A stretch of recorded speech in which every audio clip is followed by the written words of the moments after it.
Hey dears, welcome back to my channel. ಇವತ್ತಿನ special evening special coffee ಹೇಗೆ ಮಾಡೋದು ಅಂತ ಎಲ್ರಿಗೂ ಗೊತ್ತು.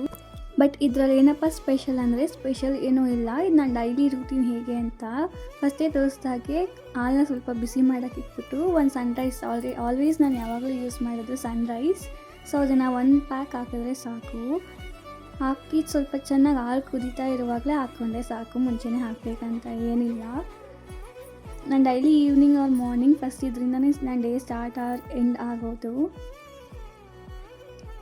ಪೌಡ್ರ್ ಹಾಕಿದ್ಮೇಲೆ ಸ್ವಲ್ಪ 1 spoon sugar or 1.5 spoon sugar cravings ಹೇಗಿದೆಯೋ ಹಾಗೆ. ನೋಡಿದ್ರೆ ತಾನೇ ಹಾಲು ಎಷ್ಟು ಚೆನ್ನಾಗಿ ಮಾಡ್ತಾ ಇದೆ. ಸೊ ಅದನ್ನು ಬೆಳಗ್ಗೆ ಹಾಲು ಬಿಸಿ ಮಾಡಿ ಇವಾಗ ಮತ್ತೆ ಬಿಸಿ ಮಾಡ್ತಾಯಿದ್ದೀನಿ. ಸೊ ಹಾಲು ಚೆನ್ನಾಗಿ ಕುದಿದ್ಮೇಲೆ ಆಫ್ ಮಾಡಿಕೊಂಡು ಯಾವುದಕ್ಕೆ ನಾವು ಶುಗರ್ ಮತ್ತು ಪೌಡರ್ ಹಾಕ್ಕೊಂಡಿದ್ವಲ್ಲ ಅದಕ್ಕೆ ಹಾಲು ಹಾಕಿ. ಒಬ್ಬೊಬ್ಬರು ತೆನೆ ಇದ್ದರೆ ಇಷ್ಟಪಡ್ತಾರೆ, ಒಬ್ಬೊಬ್ಬರು ತೆನೆ ಇಲ್ಲ ಅಂದರೆ ಇಷ್ಟಪಡೋದು. ಇನ್ನು ಕೆಲವ್ರಿಗೆ ತೆನೆ ಇದ್ದರೆ ಇಷ್ಟ ಆಗಲ್ಲ. ಸೊ ನನಗೂ ಹಾಗೆ ತೆನೆ ಸಿಕ್ಕಿದ್ರೆ ಇಷ್ಟ ಆಗಲ್ಲ. ನಿಮ್ಗೆ ಇಷ್ಟ ಆಗಲ್ಲ ಅಂದರೆ ಫಿಲ್ಟರ್ ಕೂಡ ಯೂಸ್ ಮಾಡ್ಬೋದು. ಸೊ ನಾನು ಹಂಗೆ ಸರ್ವ್ ಮಾಡ್ಕೊಂಡಿದ್ದೀನಿ.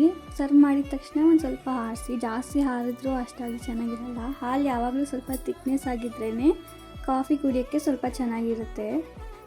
ಹಾಲು ಆರಿಸ್ಕೊಂಡು ಬರೀ ಹಾರೋದಕ್ಕಷ್ಟೇ ಇಲ್ಲ, ಸಕ್ಕರೆ ಮತ್ತು ಪೌಡರ್ ಏನು ಹಾಕಿದ್ದೀವಿ ಕಾಫಿ ಪೌಡರ್ ಎಲ್ಲ ನೀಟಾಗಿ ಮೆಲ್ಟ್ ಆಗಬೇಕು.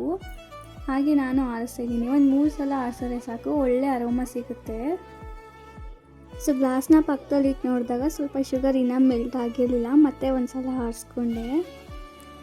ಹಾಗೆ ನಿಮಗೂ ಶುಗರ್ ಜಾಸ್ತಿ ಬೇಕು ಅಂದರೆ ಇನ್ನು ಸ್ವಲ್ಪ ಬೇಕಾದರೆ ಆ್ಯಡ್ ಮಾಡ್ಕೊಬೋದು. ಒಂದೊಂದು ಕಾಫಿ ಪೌಡರ್ ಹೆವಿ ಸ್ಟ್ರಾಂಗ್ ಇರೋದ್ರಿಂದ ಸ್ವಲ್ಪ ಕಹಿ ಕಾಣಿಸುತ್ತೆ.